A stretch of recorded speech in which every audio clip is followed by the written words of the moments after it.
네, 감사합니다. 지치고 힘들 때 이런 제목으로 함께 은혜를 나눕니다. 엘리야가 지쳤어요. 왜 지쳤냐? 백성들한테 끊임없이 전했습니다. 하나님께로 돌아오라. 하나님은 살아 계시다. 하나님께 돌아와야 우리는 복받는다. 계속해서 선포했습니다. 그런데 백성들이 귀담아 듣지 않습니다. 우리는 그냥 살래. 우리는 잘 살고 있어. 그러고 있는 거예요. 엘리야가 힘들어요. 왜 힘들어요? 나라의 왕과 왕비가 우상 숭배자입니다. 우상을 숭배하는 데서 끝나는 게 아니에요. 예배를 못 드리도록 패해요. 예배를 없애요. 게다가 하나님 말씀을 전하는 선지자를 잡아다가 감옥에 가두어요. 죽여요. 그래서 엘리야 선지자가 이들을 막아야 되는데 자기 힘으로 감당이 안 되는 거예요. 왜? 왕은 권력이 있잖아요.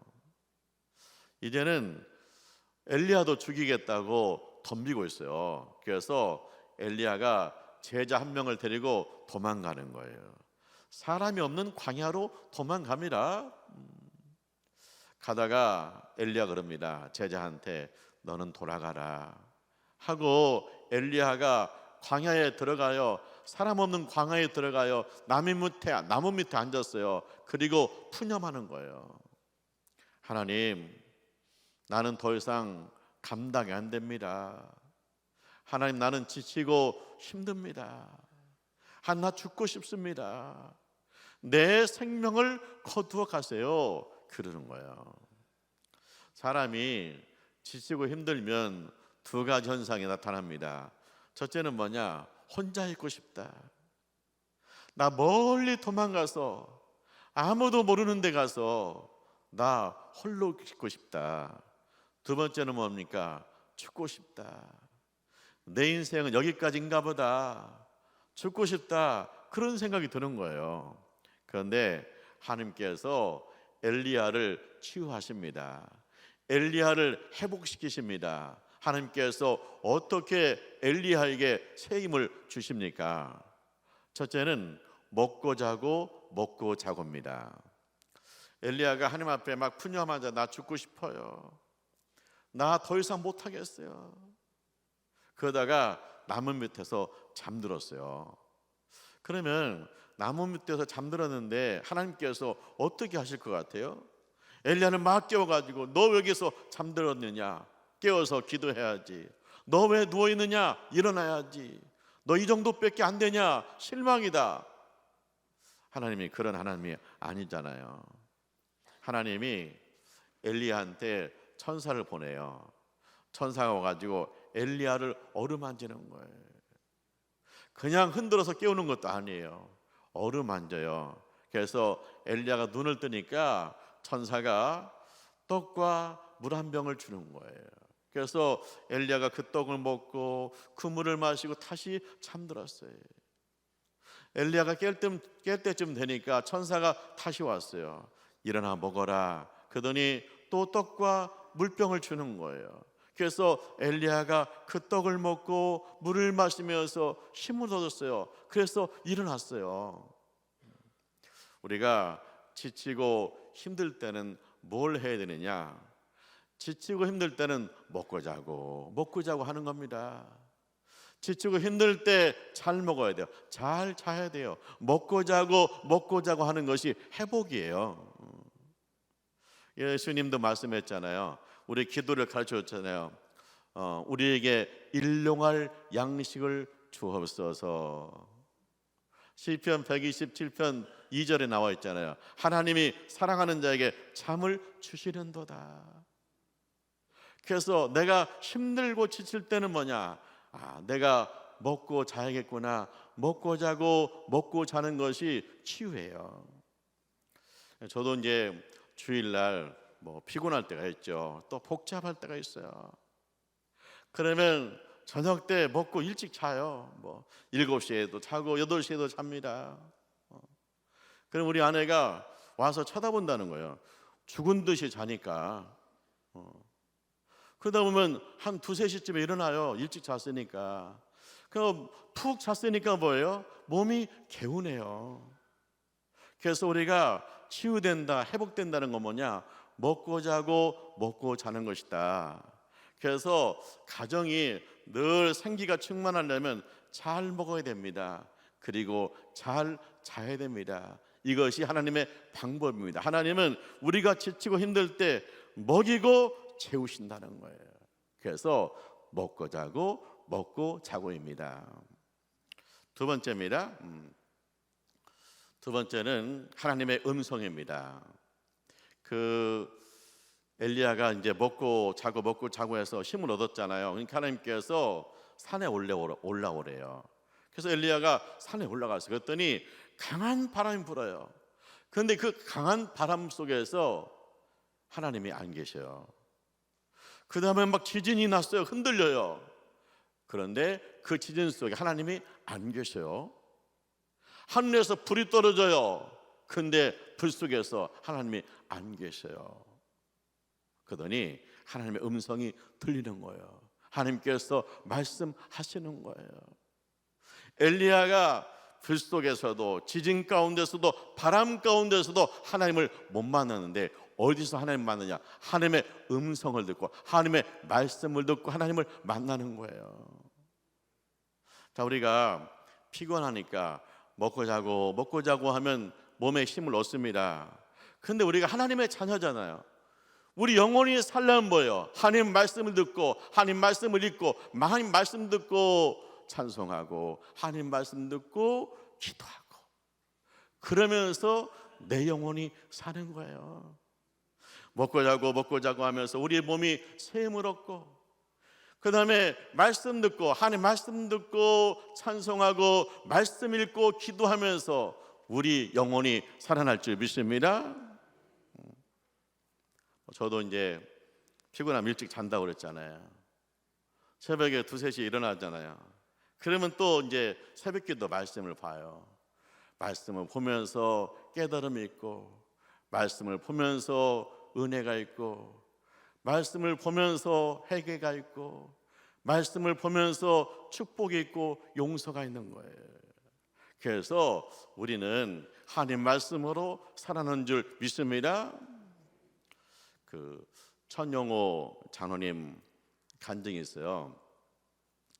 이분이 예수를 믿었어요. 그러니까 온 집안에서 반대예요. 부모님도 반대, 형제 자매도 반대. 그래도 예수 믿습니다.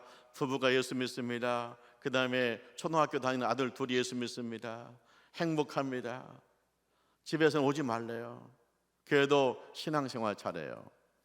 이분이 은혜 받으니까 나 신학을 공부하고 싶다. 그래서 낮에는 직장 가고 밤에는 야간 신학교를 갔어요. 어느 날 신학교를 다녀왔는데 아내가 없는 거예요. 그래서 도대체 어디를 갔을까? 여기저기 수소문해봐도 연락이 안 돼요. 밤새웠어요. 어디 납치됐나? 며칠 만에 알았어요. 아내가 도망갔어요. 재산을 싹 정리해가지고 도망갔어요. 집도 나가래요. 그 다음에 직장 월급도 차 들어와요. 그래서 직장에도 그만두었어요. 그래서 이제 아들 둘을 할 수 없이 할머니 집에 보낸 거예요. 그리고 아내를 찾아도 찾을 수가 없는 거예요. 그때 그분이 인생의 비참한 것이 무엇인가를 알았다는 거예요. 인생의 비참한 것이 뭐냐? 저녁이 됐는데 돌아갈 집이 없다. 인생의 비참한 것이 뭐냐? 주일날이 왔는데 갈 교회가 없다. 자기가 지금까지 다니던 교회는 이제 가정이 파탄나니까 수군되기 때문에 갈 수가 없는 거예요.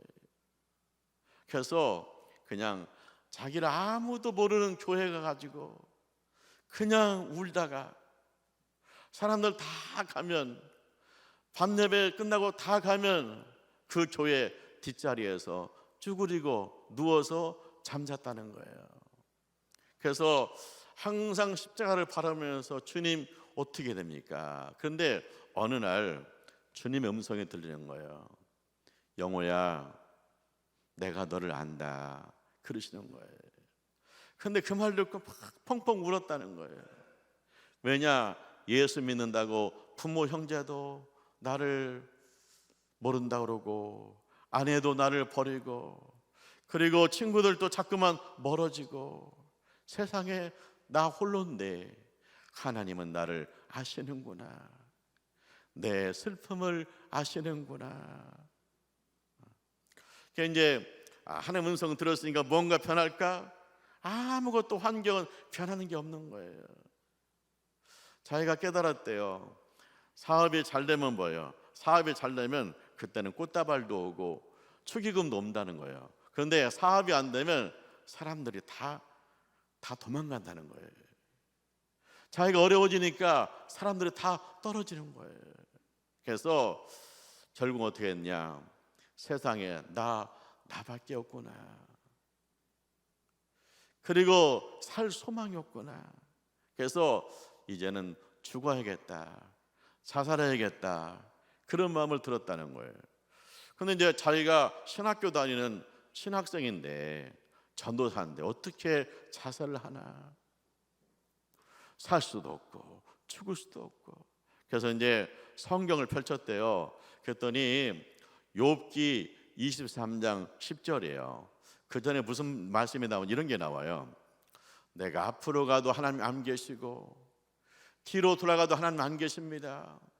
왼쪽을 봐도 하나님 안 계시고, 오른쪽을 봐도 하나님 안 계십니다. 도대체 하나님 어디 계십니까? 욥이 너무나 힘들고 지치고 피곤하고 그리고 감당 못하겠는데, 이 시험 속에서 하나님은 도대체 어디 계십니까? 그런 내용이거든요. 이 욥기 23장 10절에는 뭐냐? 하나님이 너를 단련하신 후에는 네가 순금같이 나오리라. 할렐루야.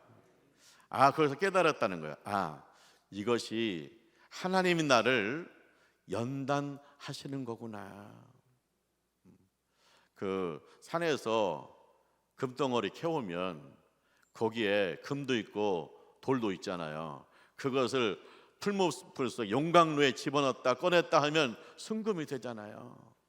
그런 것처럼 지금 이분은 하나님께서 연단 가운데 있다는 거예요. 불 속에 드러났다 껐다 드러났다 깼다 하면서 네가 순금같이 가리라. 네가 순수한 믿음의 사람이 되리라. 그렇게 말씀하셨다는 거예요. 그래서 이분이 이제 가정이 나중에 회복되는데, 어디서부터 회복됐냐? 하나님의 말씀 듣고 하나님 음성 들으면서 회복됐다는 거예요. 자, 우리 옥곡교회가 성경 있는 가정이잖아요. 우리가 왜 성경을 읽어야 돼요? 우리가 집에서 밥 차려서 함께 먹고 잠 자고 먹고 자고 하면서 우리 몸이 강건해요. 그런 것처럼 우리 영혼이 강건하려면 온 가족이 함께 성경 읽고 찬송하고, 성경 읽고 기도하고, 성경 읽고 찬송하고, 성경 읽고 기도하면서 우리 영혼이 강건해질 줄 믿습니다. 세 번째는 사명을 새롭게 합니다. 하나님께서 이제 그 엘리야를 만나 주었잖아요. 그리고 엘리야한테 사명을 줘요. 무슨 사명을 주냐? 예후한테 기름 부어서 이스라엘의 왕으로 세워라. 엘리사한테 기름 부어서 선지자로 세워라. 그런 얘기. 왕을 세워라, 선지자를 세워라.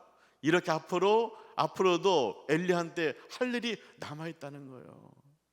네가 여기서 주저앉고 네가 여기서 나 죽어요, 그럴 때가 아니라는 거예요. 너에게 사명이 있다는 거예요. 너는 이 사명을 감당해야 되는 거예요. 사명을 새롭게 해서 엘리야가 일어서요. 우리 교회는 나이 드신 교인들 있잖아요. 나는 은퇴했는데, 나 은퇴했어요, 그런단 말이에요. 은퇴했어도 사명이 있습니다. 보면 하나님께서 엘리야한테 그러잖아요. 왕을 세워라, 왕한테 기름 부으라 그랬잖아요. 우리 은퇴하신 장로님, 권사님, 집사님들이요, 이 땅의 정치 지도자를 위해서 기도하셔야 돼. 하나님 그들에게 정의를 주옵소서. 그들에게 지혜를 주옵소서. 나라가 평안해야 교회가 평안하고 가정이 평안하죠. 그 다음에 선지한테 기름 부으라고 하잖아요. 한국교회 목회자를 위해서 기도해야 돼요. 하나님, 한국교회가 살려면 목회자가 깨어나야 되고, 하나님께서 목회자에게 성경의 세계를 열어주어서 한국교회가 성경으로 세워져야 됩니다. 하나님 축복해 주세요. 한국교회 목회자를 위해서 기도하셔야 될 줄 믿습니다. 아직도 사명이 남아 있습니다. 옛날 이야기가 있어요. 하나님이 천사를 보내요. 세상에 첫 번째 천사입니다. 금 지봉을 가지고 하늘에서 내려와요. 이분은 정치 지도자를 축복하는 천사입니다. 두 번째 천사가 은으로 된 계산기를 가지고 내려와요. 이 두 번째 천사는 이 땅의 경제인들을 축복하는 천사입니다. 세 번째 천사는요, 새로 된 바가지를 가지고 내려오는 거예요. 그러니까 보기에, 아니 다른 사람 금과 은인데 너는 왜 새 바가지 가지고 오냐, 그런 거잖아요. 근데 이 새 바가지, 이 바가지가 뭐냐면 쓰레기통이에요. 이 세 번째 천사가 매우 기특해요. 왜냐, 우리가 보면은 정치 지도자 입에서 나오는 이 쓰레기 같은 말들이 너무 많아요. 그거를 이 세 번째 천사가 쓰레기통에 다 담아야 돼요. 우리 경제를 보면 이 경제 때문에 수많은 사람들이 상처받고, 그 다음에 수많은 사람들한테 어려움 당하고 그러잖아요. 이 쓰레기를 여기다 담아야 되는 거예요. 그래서 하나님께서 우리한테 주신 사명은 다들 귀하다는 거예요. 그래서 우리가 사명이 있잖아요. 무슨 사명이 있습니까? 우리 주님이 그러잖아요. 너희는 왕 같은 제사장이다. 왕 같은 제사장이다. 그러면 우리는요, 가정을 왕 같은 제사장, 우리 자녀들을 왕 같은 제사장으로 세워야 될 사명이 있는 거예요. 아직도 우리 딸이, 아직도 우리 아들이 예수를 못 믿고 방황한다면 아직도 나는 사명을 새롭게 해야 돼요. 이 자녀들을 왕 같은 제사장으로 세워야 돼요. 우리 가정을, 우리 구역을, 우리 신도회를, 우리 교회를 왕 같은 제사장으로 세워야 된다. 그 사명이 남아있다. 할렐루야. 그래서 하나님은 우리를 세우시는데 사명을 새롭게 하셔서 세우신다는 거예요. 그다음 네 번째는 뭐냐? 네 번째는 마지막으로 믿음의 공동체입니다. 그 엘리야가 가장 가슴 아픈 게 뭐예요? 가장 가슴 아픈 게 뭐야? 예배를 폐하는 거예요. 그리고 선지자를 죽이는 거예요. 그래서 가만히 보니까 엘리야 자기만 남은 것 같아요. 선지자 중에서 엘리야만 남은 것 같아요. 그래서 하나님, 나밖에 없어요. 그러고 있는 거예요. 근데 하나님께서 엘리야한테 뭐라고 하냐? 엘리야야, 아직도 우상한테 무릎 꿇지 아니한 7,000명이 있다. 아직도 우상한테 무릎 꿇지 않은 7,000명이 있다. 이 말 듣고 엘리야가 깜짝 놀라는 거예요. 하나님, 나밖에 없는 줄 알았는데 7,000명이 아직도 남아있네요. 그래서 엘리야가 거기서 소망을 얻는 거예요. 이 7,000명과 함께 이 땅을 변화시킬 수 있다.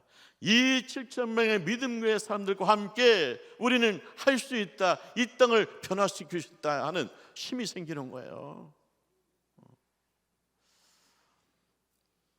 북한은요, 교회를 헐어버렸잖아요. 성전 헐어버렸습니다. 그리고 목회자들 처형했죠. 예배 못 드리게 하죠. 예배 드리면 뭐예요? 잡아가죠. 그래서 북한 땅에는 예수 믿는 사람이 없는 것 같아요. 희망이 없는 것 같아요. 그런데 하나님께서 북한 땅에도 준비하신 7천 명이 있는 줄 믿습니다. 인간 숭배, 우상 숭배 무릎 꿇지 않은 7천 명이 있다는 거예요. 그래서 북한의 지하교회가 아직도 살아 있다는 거예요. 우리가 왜 북한에 소망이 두느냐? 아직도 하나님께서 남겨놓은 7천 명이 있다. 그들 통해서 하나님께서 북한 땅을 새롭게 하실 것이다. 그래서 우리는 북한 땅에 소망을 두는 거예요. 우리가 신앙생활 하는데 나홀로 신앙생활 어렵습니다. 그래서 주님이 교회를 주신 거예요. 뭐 간혹 그런 경우 있죠. 교회 와서 상처받았습니다. 교회 와서 불편합니다. 그런 거 있어요. 하지만 하나님께서 우리에게 교회를 주신 건 뭐냐?